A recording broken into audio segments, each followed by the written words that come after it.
మాత్రమే కాదు, అడవిలో ఉన్న జంతువులన్నీ ఎండ తట్టుకోలేక చనిపోతాయి. ఈ ఎండ కన్నా నాకు బాగా ఆకలేస్తోంది. ఈ ఎండ వల్లేమో బాగా అలసిపోతున్నాను. ఒకవేళ నేను ఏనుగులా బలవంతుణ్ణి అయ్యుంటే ఈ చెట్టుని పీకి గొడుగులా మార్చుండేవాణ్ణి.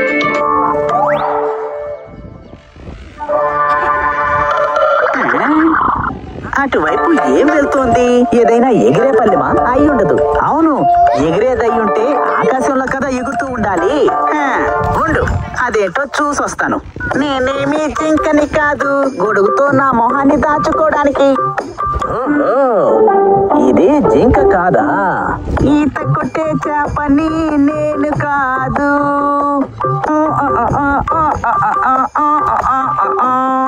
ఓ, ఇది చేప కూడా కాదా? అయితే ఇది ఎవరు? ఇది ఎవరో నేను కనిపెట్టి తీరాలి. ఎవరు నువ్వు? ఓహో, నువ్వు కుందేలువా? ఏమైంది నాక? అబ్బే, అలాంటిదేమీ లేదు. నేను అక్కడి నుంచి చూస్తుంటే ఎవరో నాకు అర్థం కాలేదు. అది సరే, నీ తల మీద ఏంటది? ఇది ఛత్ర లాంటి ఒక డబ్బి. ఎవరో అడిగికొచ్చిన మనుషులు మర్చిపోయి వెళ్ళిపోయేందుకే దీన్ని మనం వేసుకుని తిరుగుతూ ఉంటే మన మీద ఎలాంటి ఎండ పడదు. అయ్యా బాబోయ్, చాలా అద్భుతం. చాలా చాలా బాగుంటది. అరే అవునయ్యా, ఈ గొడుగు చాలా అందంగా ఉందని చెప్తున్నాను. దాన్ని నువ్వు నాకు ఇచ్చేయచ్చు కదా కుందేలు? అయితే నేను మీకు ఇస్తే నాకు ఎండ పడుతుంది కదా. అదేం లేదు కుందేలు పిల్ల, ఇక్కడ నేను 2 రోజుల నుండి బాగా అలసిపోయి ఉన్నాను. ఇప్పుడు నేను వెంటనే వెళ్ళి అడవిలో ఉన్న వైద్యుడిని కలిసి రావాలి. ఇప్పుడు ఎండ గనక ఇంకా పెరిగిపోతూ ఉందంటే నేను స్పృహ తప్పి పాడిపోతాను.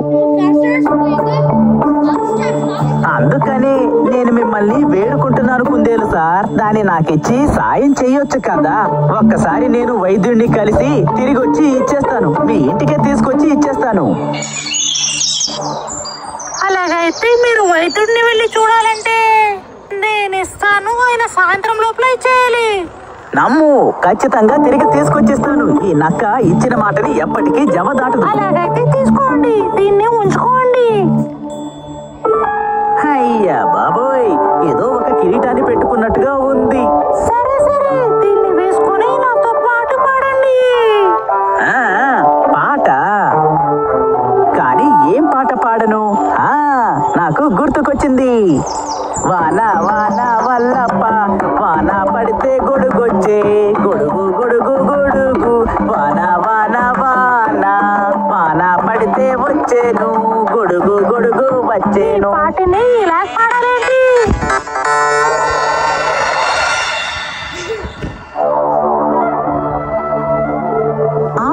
ఆ నక్క ఆ రోజే ఆ గొడుగుని తిరిగిస్తానని చెప్పింది. అవును అవును, కానీ 1 వారం అయింది. ఎక్కడికి వెళ్ళింది ఆ గొడుగు? ఆ నక్క ఇప్పుడు నేను తెలిస్తే మాత్రం మా కుక్కుడు ఎక్కడుందని తెలుస్తుంది. ఓ, నాకు ఇలాంటి సమాధానం చెప్పడం మానేసి ఆ నక్క ఇంటికి వెళ్ళి గొడుగు తీసుకురా. వెళ్ళు వెళ్ళు. సరే.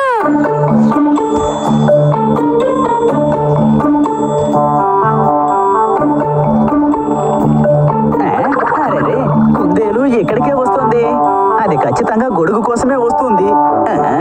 దీన్ని ఎలాగైనా మోసం చేసి తీరాలే, లేదంటే దాని గొడుగు దానికి ఇచ్చేయాల్సి వస్తుంది. ఐడియా దొరికింది. దీంతో ఎలాగోలా మేనేజ్ చేద్దాం. పసుపు, కారం, శొంఠి ముక్క, ఇంకా మిరియాల పొడిని బాగా నూరి సోడాలో కలుపుకొని తాగు. పసుపు, కారం, శొంఠి ముక్క, ఇంకా మిరియాల పొడిని నూరి సోడాలో కలుపుకొని తాగాలి. ఏం అర్థం కావడం లేదే. ఎవరయ్యా నువ్వు? ఏంటి విషయం? ఓ, నువ్వేనా కుందేలు పిల్ల? ఏంటి ఇలా వచ్చావు? కారణం ఏంటో మీకు తెలీదా? నేను ఇచ్చిన గొడవ ఎక్కడ? మీరు ఆ రోజు నాకు మళ్ళీ ఇస్తానని చెప్పారు కదా. ఓ అరే, అదా? అది ఏంటంటే కుందేలు పిల్ల, నేను వైద్యుడి దగ్గర మందు తీసుకుని తిరిగి వస్తూ ఉండగా ఆ బండరాయి వెనకాల ఒక పెద్ద చింత చెట్టులో నుండి ఉన్నట్టుండి ఒక గొంతు వినబడింది. అది ఏదో ఒక కొంగ శబ్దం లాగే.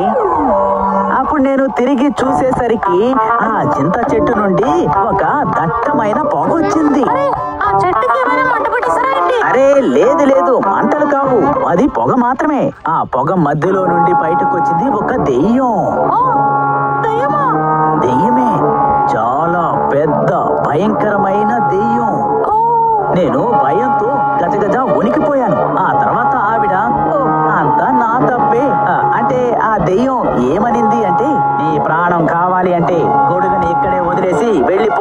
మీరు పరిగెత్తేసారా లక్కన్నా? అరే లేదయ్యా, నేనేమన్నానంటే నా ప్రాణం పోయినా గాని ఈ టోపీ గొడుగులు ఇవ్వను అన్నాను. ఏమని చెప్పింది? అదే మిత్రమా, ఇది కుందేలు పిల్ల టోపీ, దీన్ని నేను నీకు ఇవ్వలేను అని చెప్పాను. అప్పుడు ఆ దెయ్యం అంది, ఈ గొడుగు నాకు ఇవ్వలేదంటే నిన్ను చంపి తినేస్తానంది. నీకు నీ ప్రాణం కావాలా లేదా ఈ గొడుగు కావాలా అంది. గొడుగు కంటే ప్రాణమే కదా ముఖ్యం, అందుకే గొడుగు ఇచ్చేసి పారిపోయి వచ్చేసాను. ఇక్కడికి చేరుకోగానే స్పృహ తప్పి పడిపోయాను. నేను స్పృహలోకి వచ్చి చూస్తే నాకు విపరీతమైన జ్వరం వచ్చింది. దాదాపు 1 వారం అయ్యింది. జ్వరం పోలేదు. చెప్పాలంటే నేనే నీ దగ్గరికి వచ్చి నిన్ను కలవాలి కుందేలు పిల్ల, కానీ జ్వరం పెట్టుకుని నీ దగ్గరికి వచ్చి కలిస్తే నీకు కూడా జ్వరం వస్తుంది కదా, అందుకే. నన్ను క్షమించు కుందేలు, ఇదంతా నేను కావాలనేమి చెయ్యలేదు. ఇప్పుడు నేను ఇంటికి వెళ్ళి నా పిల్లల దగ్గర ఏం చెప్పాలి? సరే, నేను నీకొక ఆలోచన చెప్పనా? అదంతా ఏమీ వద్దు, మీరు నా దగ్గర చాలా విషయాలు చెప్పేశారే. అసలు నా గొడవని వాడి దగ్గర ఇచ్చిండకూడదు. ఏ బిడ్డ, ఎందుకు నీ ముఖం చాలా శోకంగా ఉంది? ఎవరో నిన్ను బాగా మోసం చేశారని అనిపిస్తోంది. అది ఎవరో నాతో చెప్పు. అరే చెప్పమంటున్నాను కదా. నా ప్రియమైన ఎలుకబండి, నా దగ్గర ఒక గొడవ ఉండేది. దాన్ని నేను నక్క దగ్గర ఇచ్చాను. దాన్ని నక్క మళ్ళీ ఇస్తానని చెప్పారు. అయినా దాన్ని మళ్ళీ ఇవ్వలేదు.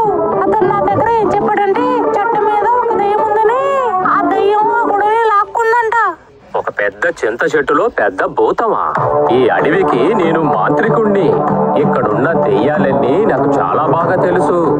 ఆ నక్క ఏ చింత చెట్టు గురించి చెప్పిందో అక్కడ దెయ్యాలే లేవు. వాడు నిన్ను బాగా మోసం చేశాడు. అతను అబద్ధం చెప్తున్నాడని నాకు తెలిసింది. అలా చూడు, అది ఏమిటది? అదే నక్క. అతను నా దగ్గర నుంచి టోపీ లాక్కున్నాడు. ఉపయోగించే గొడుగుని నేను దొంగతనం చేస్తాను. ఈ టోపీ గొడుగు ఉన్నా సరే దాన్ని కూడా నేను దొంగిలిస్తాను.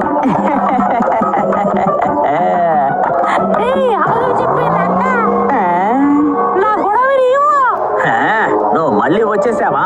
ఇదిగో కుందేలు పిల్ల, ఈ నక్క గురించి నీకు అంతగా తెలియదు అనుకుంటాను. నాకు తెలుసు, నీ గురించి నాకు బాగానే తెలుసు. సరే అయితే చెప్పు, నేను ఎవరు? నువ్వు మోసం చేసేవాడు. ఇచ్చిన మాట నిలబెట్టుకో.